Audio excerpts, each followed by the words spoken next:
As we mentioned, the Democratic National Committee has finally released its long-awaited autopsy report of the 2024 election. It follows months of speculation about what the report would say about what went wrong for Democrats and how Vice President Harris lost the race to Donald Trump. And it comes as Democrats are trying to carve out their path for 2028, with a source telling NBC News Harris is, quote, thinking about another presidential bid. DNC Chair Ken Martin has been facing pressure for months after he first promised to release the report and then reversed course. What's in the report that you wouldn't want to publicize? There's no smoking gun in the report, and I know that's what everyone's so eager to learn. The smoking gun. Guess what, John? But if there's no smoking gun, why wouldn't you just release it then? Because we want to keep the focus on the lessons. The DNC released the report today after CNN obtained a copy, with Martin saying in a statement, "For full transparency, I am releasing the report as we received it. It does not meet my standards." He adds he's doing it because people need to be able to trust the Democratic Party and trust our world. NBC News has learned that Martin called DNC members today to apologize and said that the author of the report is no longer with the DNC. Joining me now is NBC News senior national politics reporter Natasha Korecki. Natasha, thanks so much for joining us. I know you have been working on this day in and day out, and you've been working your sources today. What more are you learning about what led to the decision to release the report today? Why did it take so long, Natasha? He finally succumbed under pressure. When I say it's DNC Chair Ken Martin. One of the things that he said in a call, and we reported this earlier, one of the things he said in a call to some of his members today was that he could bear it. He could bear all the pressure. But what he started seeing was that potential 2028 contenders were getting asked about the autopsy, and it became bigger than him. And it became such a distraction.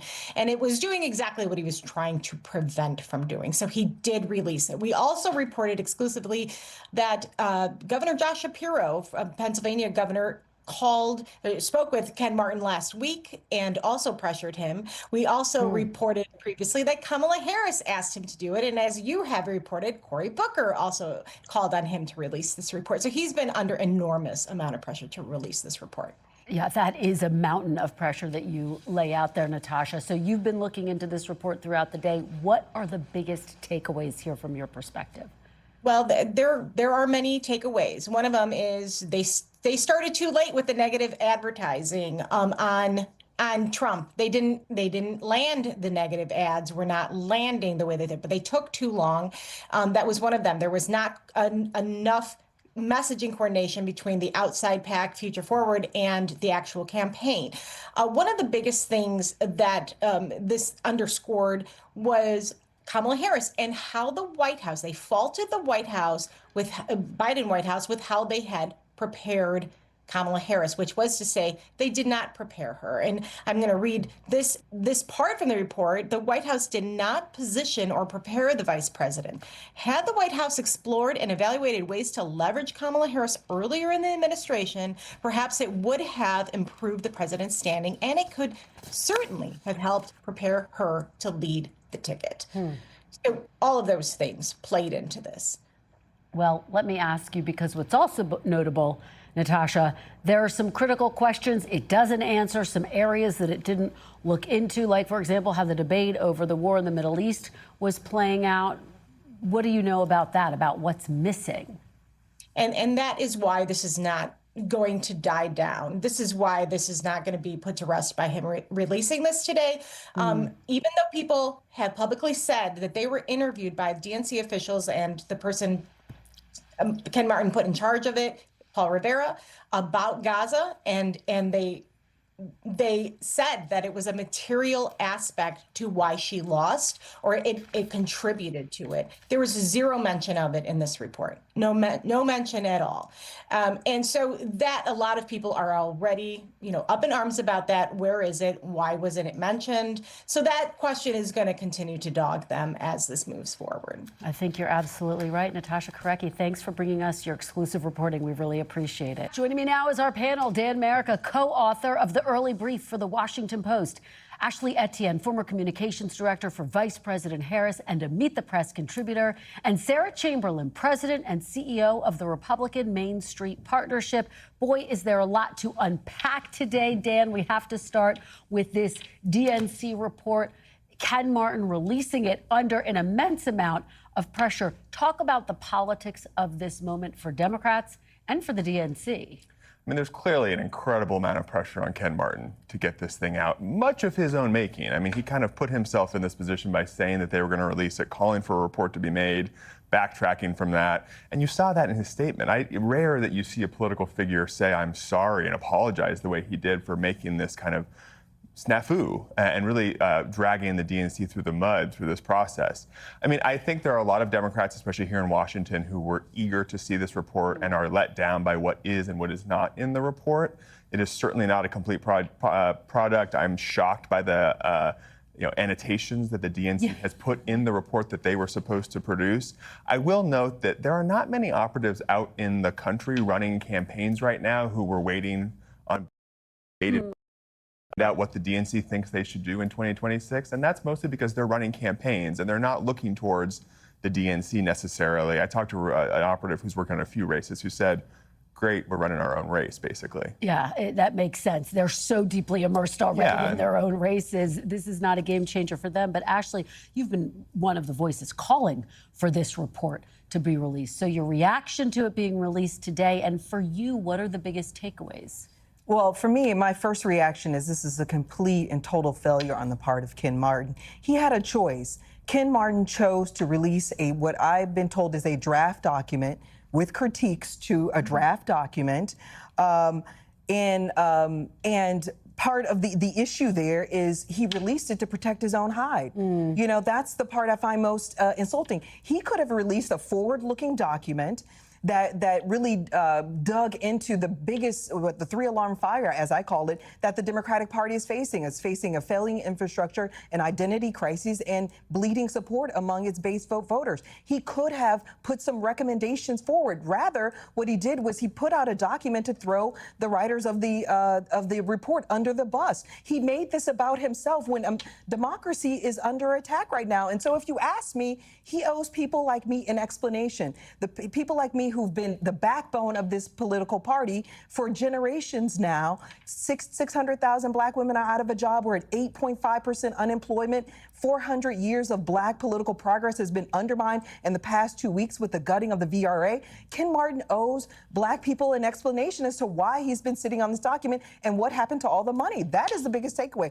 There is no unpacking of how the money was spent, how it was strategically spent, whether it was spent to advance innovation, innovative strategies to win black voters and brown voters. I mean, it's really, again, a failure of leadership on the part of Ken Martin. Let me follow up with you quickly, because Dan Pfeiffer, former Obama advisor, also outraged by Ken Martin, posting on social media, it's hard to imagine anyone handling anything worse than Ken Martin handled the DNC autopsy. It was a disaster of his own making, and it's sufficient evidence that he is not the right person to lead the DNC at this time. Are you saying you agree with Dan Pfeiffer? No, I agree with that. I mean, again, so he should go. Ken Martin should go? I think he should. I mean, but before he leaves, I think we need an explanation as to what happened to the money, because everything flows from the money. There, as I said on Meet the Press, there's speculation that people were making decisions to line their pockets and not win this election. That is deplorable. Sarah, let me read you part of this report. It says, focus less on abstract issues and identity politics and connect with voters on the issues they say matter most, including the economy, disaster relief, and addressing housing affordability. As Republicans read this report, what are the takeaways for you? And is there a concern that Democrats are going to shift into an affordability-only focused message, which we have seen in some of these races so far this past year? Well, the best thing going for Republicans is Ken Martin. I'm sorry. We don't think they're going to do that.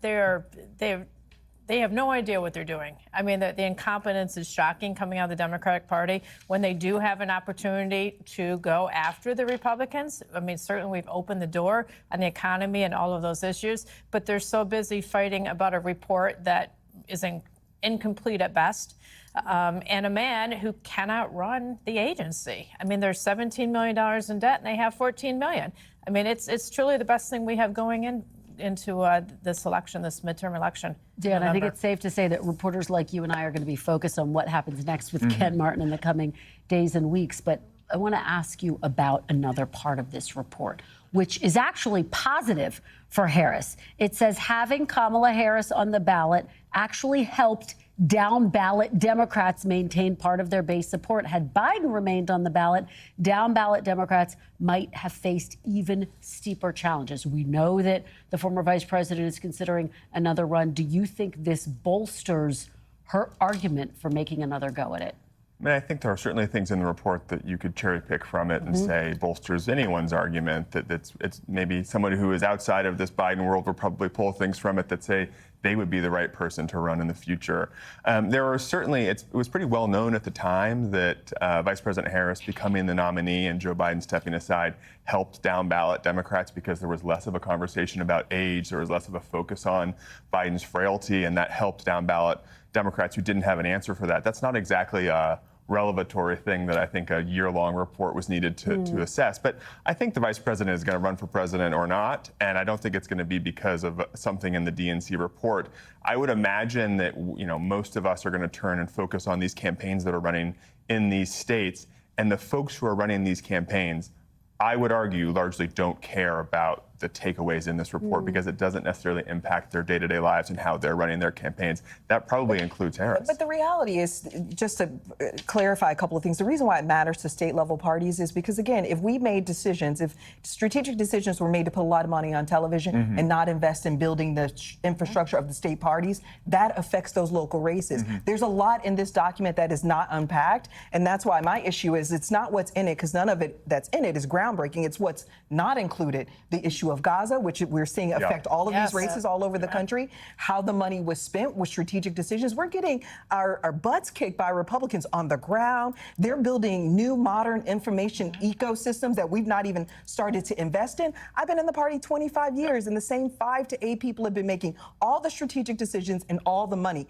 So that's really the question, is how the money was spent. You guys, when Obama was president, you were way ahead of us with the technology, and we've caught up and actually passed all. My point is more that some of these campaigns in these states have moved on, and they're focused on what is at need right now and what's pressing right now. I'm not arguing that it's not an important conversation to have, but some of these campaigns have moved on. Dan's point is that it's so past the point of when it should have been released. Also, that the campaigns are already focused on what's ahead of them, which is they're about to face. Yeah, but the way campaigns work is that you have the. Okay, sorry. Well, no, let me just ask you just to button this up, because one of the big findings was there wasn't enough focus actually on attacking President Trump early enough. Is that something, a lesson that Democrats should take in the midterms and beyond into 2028? I mean, I still don't see us attacking Donald Trump in any robust way that's actually penetrating. I mean, I don't.